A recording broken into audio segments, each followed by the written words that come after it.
कानडिया, associate professor, LIS department, Gujarat Vidyapith, Ahmedabad. दोस्तों, आज का मेरा सब्जेक्ट है रिसर्च एथिक्स, यानी कि नीतिमत्ता। प्यारे दोस्तों, हम जब PhD, MPhil और मास्टर लेवल पे रिसर्च करते हैं, तब हमें पहला ये ध्यान रखना चाहिए कि हमारे पास ऑनेस्टी होनी चाहिए, ईमानदारी होनी चाहिए। दोस्तों, हम किसी का कोई डेटा का यूज करते हैं, कोई रिस्पोंडेंट हमें इंफॉर्मेशन देता है, तो वो इंफॉर्मेशन को हमें अच्छी तरह से हमारे रिसर्च में यूज करना चाहिए। ऐसे इंफॉर्मेशन को हमें डिक्लेयर नहीं करना चाहिए सिवा रिसर्च की। तो दोस्तों, पहला हमारा जो पॉइंट है वो है ऑनेस्टी। आगे बात करें तो पहले जिन जिन लोगों ने रिसर्च किए हैं, उन रिसर्च का हमें उल्लेख करना चाहिए। जिन जिन रिसर्चर्स ने रिसर्च किए हैं और उनके रिसर्च में से हमने हमारे रिसर्च के लिए कुछ इंफॉर्मेशन ली है, तो उन रिसर्च का हमें उल्लेख करना चाहिए। तो दोस्तों, ये बहुत ही इंपॉर्टेंट बाबत है। आगे बात करें तो रिलायबिलिटी, विश्वास पात्रता।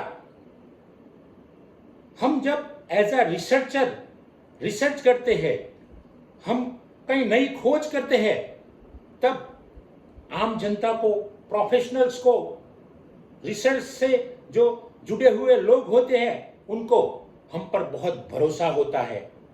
तो भरोसा हमें संपादन करना है, वो भरोसा हमें रखना ही है, हमें भरोसे को आगे ले जाना है। आगे बात करें तो हमें कोई नेगेटिव पॉइंट, किसी की लिमिटेशन को बाहर नहीं लाना है। हमारा उद्देश्य रिसर्च का है। हमें कोई रिस्पोंडेंट का नेगेटिव पॉइंट है, रिस्पोंडेंट की कोई लिमिटेशन है, तो उस लिमिटेशन को हमें बाहर नहीं लाना है। हमारा उद्देश्य है रिसर्च करना। किसी का नेगेटिव पॉइंट या किसी की लिमिटेशन बाहर लाने का हमारा उद्देश्य नहीं है। हमारा उद्देश्य एक ही है, हमें रिसर्च करना है और हमें रिसर्च से फाइंडिंग्स लाना है। वही हमारा एक मोटो होना चाहिए। दोस्तों, आगे बात करें तो हमें जो हम इंफॉर्मेशन हमें मिली है, वो इंफॉर्मेशन सीक्रेट रखनी चाहिए। कोई रिस्पोंडेंट ने, कोई इंस्टीट्यूशन ने, कोई एकेडमिक इंस्टीट्यूशन ने हमें कोई डेटा दिए है, कोई ऐसी इंफॉर्मेशन दी है, तो ऐसी इंफॉर्मेशन को हमें रिसर्च में ही यूज करना चाहिए। ऐसी इंफॉर्मेशन को हमें गुप्त रखनी चाहिए।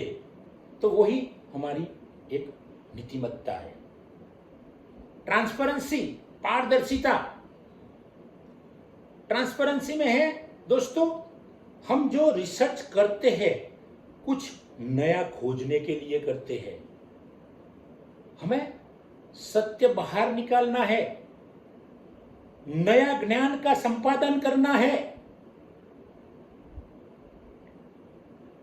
ज्ञान में नया ज्ञान बढ़ाना है।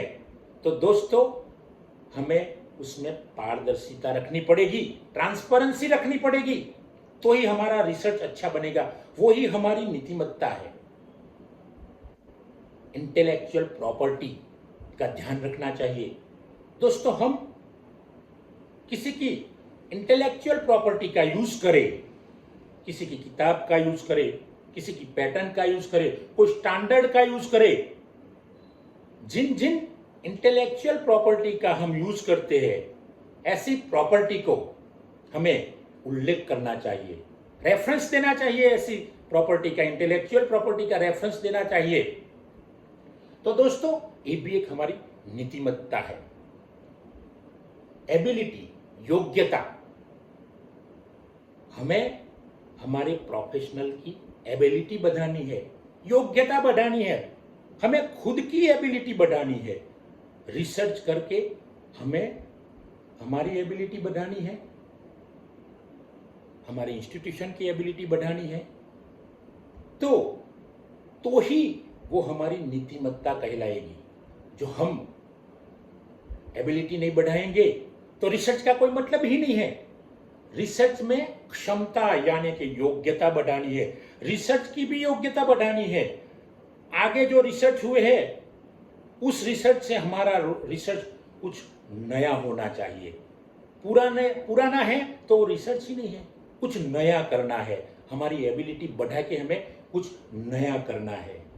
रिसर्च में कोई भेदभाव नहीं होना चाहिए, जाति भेद नहीं होना चाहिए, लिंग भेद नहीं होना चाहिए, विस्तार भेद नहीं होना चाहिए, व्यक्ति भेद नहीं होना चाहिए।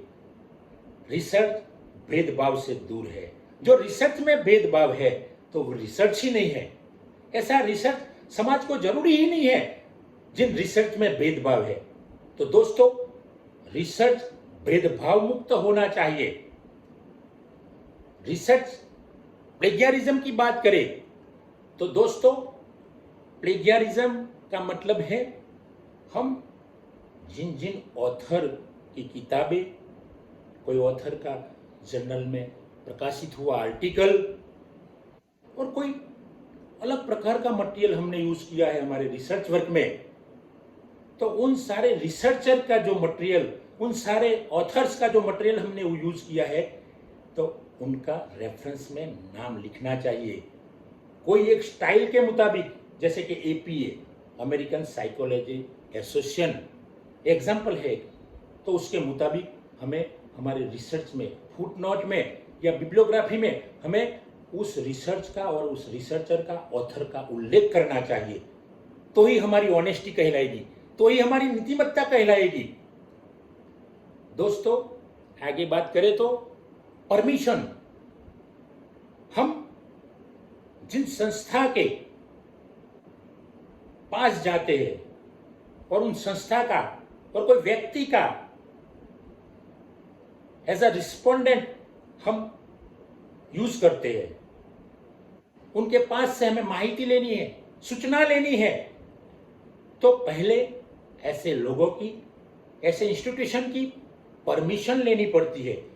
बिना परमिशन हम रिसर्च नहीं कर सकते।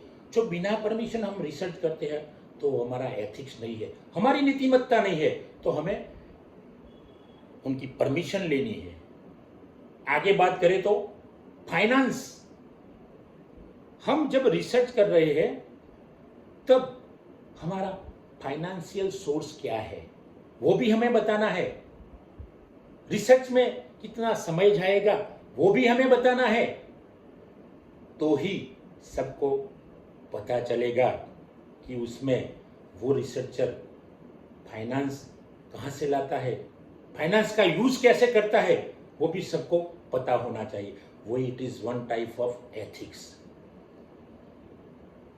सत्य की जांच, रिसर्च का मतलब ही है दोस्तों सत्य की जांच करना। जो हम रिसर्च करते हैं तो हमें कुछ नया खोजना है। नया खोजने के लिए हमें सत्य की खोज करनी पड़ती है। जो हम रिसर्च में सत्य की खोज नहीं करेंगे तो वो रिसर्च ही नहीं कहलाएगा। तो हमें रिसर्च में जो वास्तविकता है, जो घटना घटी है, जो कुछ है रियल में जो है, ऐसी सत्य बाबतों की हमें जांच करना है। आगे बात करें तो पार्टिसिपेंट को प्रोत्साहन देना है। रिसर्च के लिए इंफॉर्मेशन दी है, जिन जिन लोगों ने हमें हेल्प की है, जिन जिन सूचनादाताओं ने हमें सूचना दी है, उन सभी का हमें आभार मानना चाहिए, हमें उन्हें प्रोत्साहित करना चाहिए। तो दोस्तों, ये भी एक हमारा एथिक्स है। हमारे रिसर्च में हमें जिन जिन लोगों ने मदद की है, हमारे दोस्त है, हमारे कलीग है, ऐसे लोगों का भी हमें आभार मानना चाहिए। तो दोस्तों, वो सब है रिसर्च के एथिक्स। दोस्तों, रिसर्च में जो रिसर्च एथिक हो तो हमारा रिसर्च बहुत बढ़िया होता है और हम कुछ नया खोज लेते हैं। दोस्तों, आज इतना ही। जय हिंद, जय भारत।